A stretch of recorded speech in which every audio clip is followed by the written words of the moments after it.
इतना बड़ा कारोबारी आदमी हूँ, दो दो कारोबार हैं मेरे, और कंजूसी की वजह से एक वक्त का खाना छोड़ देता हूँ। ये अमरूद का पत्ता मुंह में ले लेता हूँ, लोग कहेंगे पान चबा रहा है। थोड़ा अपना भी स्वैग होना चाहिए, लोग ये तो ना समझें कि कंजूस है। अरे चाचा, आज खुले में कापी उठा के क्या सोच रहे हो? हमें भी बताओ कुछ। पहली बात तो यह है कि खुले में इसलिए बैठा हूँ क्योंकि लाइट नहीं है, तो हवा नहीं आ रही थी, यहाँ पे मज़े लेने के लिए बैठा हूँ।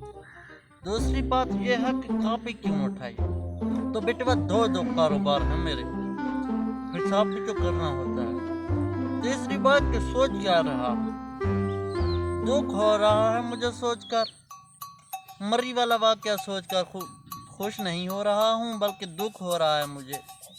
बात यह है कि जब मरी में लोग फंसे थे ना, तो सब ने नाजायज़ फ़ायदा उठाया था। एक एक दिन का 20-20 हज़ार रुपया लिया था लोगों से। चाचा, मेरे को ना तुम्हारे ऊपर थोड़ा सा डाउट है। क्या है ना कि क्या तुम अगर मरी वाले वाक़ये में होते तो क्या सच में तुम मदद करते? एक कसम उठा के नहीं कहता हूँ बेटवा, वरना मैंने तो लोगों को मुफ्त में खाने भी देने थे और रिहाइश के लिए जगह भी देनी थी। अरे चाचा, लगता है कि तुम्हारे ना मेहमान आ गए हैं कोई, वो कोई तुम्हारा इंतज़ार कर रहा है, ट्रक वाला। अरे हाँ, उधर वो उधर ट्रक मेरा आया हुआ है, सामान आया है मेरा, 2 दुकानों का, टेंट भी आए हुए हैं और खाने पीने की चीज़ें भी आई हुई हैं। मैं ज़रा होके आता हूँ। A few moments later.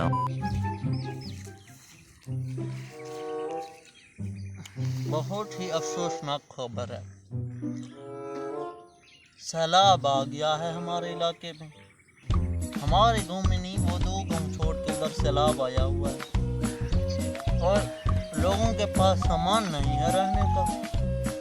ये पता नहीं अल्लाह का अज़ाब हम मुसलमानों पर क्यों आता है भैया। हम तो मुसलमान हैं ना, तुम ही 2-4 किताबें पढ़े हो, तुम ही बता दो मुसलमानों पर क्यों आ रहा है अल्लाह का अज़ाब।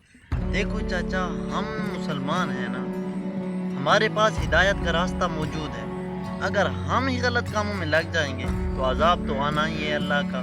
खैर, इस बात को छोड़ो, तुम बताओ कि आगे का क्या सोचा है, क्या करोगे अब? हमको तो मज़े के झूले आ रहे हैं, देखो नया नया सामान मंगवाया है टेंट का। तो अब जो 300 रुपये का किराया देता था ना एक रात के लिए, अब दूंगा मैं भी 1000 रुपये में एक रात के लिए। और ये जो मैं 50 रुपये का टमाटर का किलो लेके आया हूँ ना, इसको बेचूंगा 400 रुपये में। खरीदेंगे, लोगों की मजबूरी है, घर नहीं है भैया। मज़े आ रहे हैं मुझे, इसीलिए अमीर हो जाऊंगा अमीर। इस तरह की चीज़ें तो होती रहनी चाहिए ना, पैसा ही पैसा आता है। तो खैर, आज की हमारी इस वीडियो का मैसेज ये था कि कभी भी कहीं भी किसी की मजबूरी का फ़ायदा ना उठाएं, और इस्लाम भी हमें यही दर्स देता है।